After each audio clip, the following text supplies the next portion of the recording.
I guess I'd like to begin. Breed associations have a number of tools and do a lot in terms of helping commercial producers market their calves. Chip, what are some of the programs that you all offer?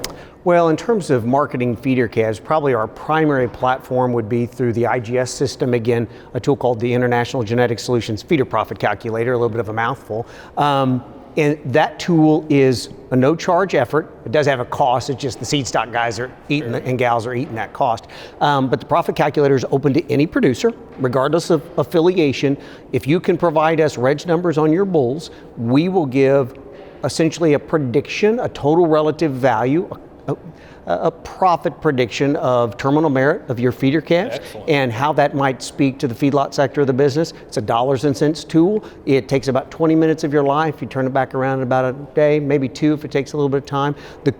The value of that is clearly its marketing, but maybe the funnest part, and I talk about this frequently, Kevin, is the consultation that comes from that interaction. Oftentimes we find opportunities where folks go, if I just maybe move the needle a nickel on this management mechanism, maybe I can add X dollars to my, amen, yeah, so we go. And so that's probably our primary tool. Dan, you mentioned Angus Link. What else do you all offer? Yeah, exactly. You know, that folks are buying good bulls. They have genetics not only that work in the pasture, but on for the rest of the industry. They deserve to get paid for that. And so the idea of Angus Link is to get those cattle documented. So if you've had Angus bulls transferred to you, we can pull that information right in automatically in our database. You can add other breed bulls as well, get a score on those calves, and then get our marketing power behind it, get those cattle out in the marketplace so that we can connect with the feeders that want those kind of genetics. Outstanding.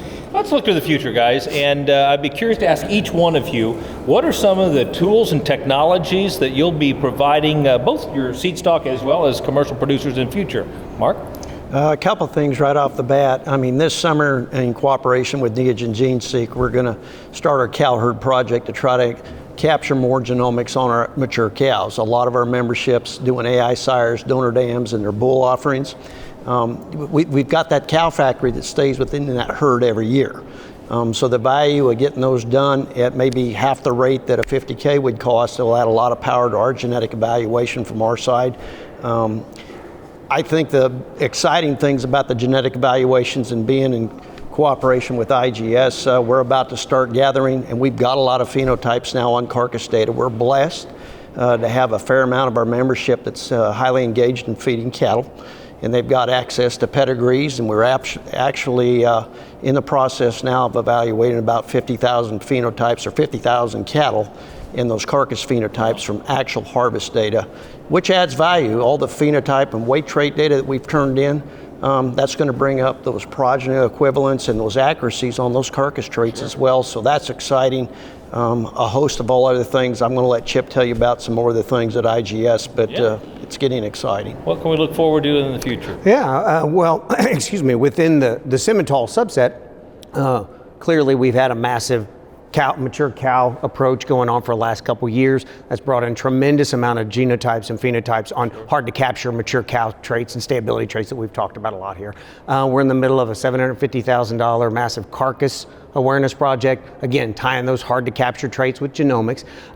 Within the IGS platform, which is really the strength of the whole deal. We all work together and collaboratively, all these cross linkages within that 20 million cow database we're investigating heavily PAP EPDs, and then going forward, everybody's vested in feedlot health. Everybody's invested in the genetics of those aspects. And so what you're going to see from us, I think, is continued growth in more partners in the IGS platform, more accuracy in the data, which is key and crucial, and then again, more an aggressive push to some of those novel traits. You bet.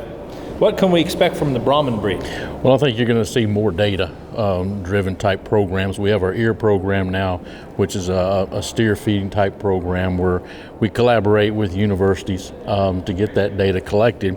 And that's where it doesn't matter how big your operation is. If you've got 5 steers to feed or if you've got 50 steers to feed, we can put those lots together and still feed them in an aspect where we can look at that data, especially when we start talking feed efficiency, average daily gain, and then looking at some of these cattle now on the American side of the Warner Bradford shear force and the tenderness of these cattle. So I think you're going to see more data-driven things out of the Brahman Association like that, our bull test, And then we'll keep doing our F1 program as well with the hybrid vigor and the heterosis that those cattle, give to the commercial cowman as well. How about St. Joe? Yeah, we're looking to just leverage the industry's largest genomic database to extend it to more traits, particularly on the longevity side. A year ago we launched a foot EPD for foot conformation, and that's been very well accepted by the industry. PAP EPDs that for folks that work and ranch in the high mountain country.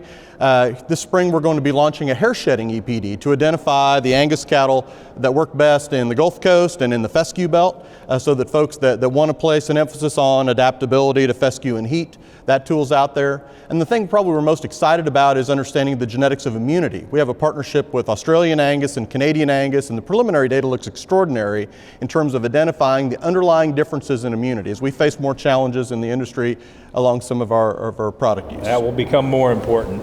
Colin, what would you add?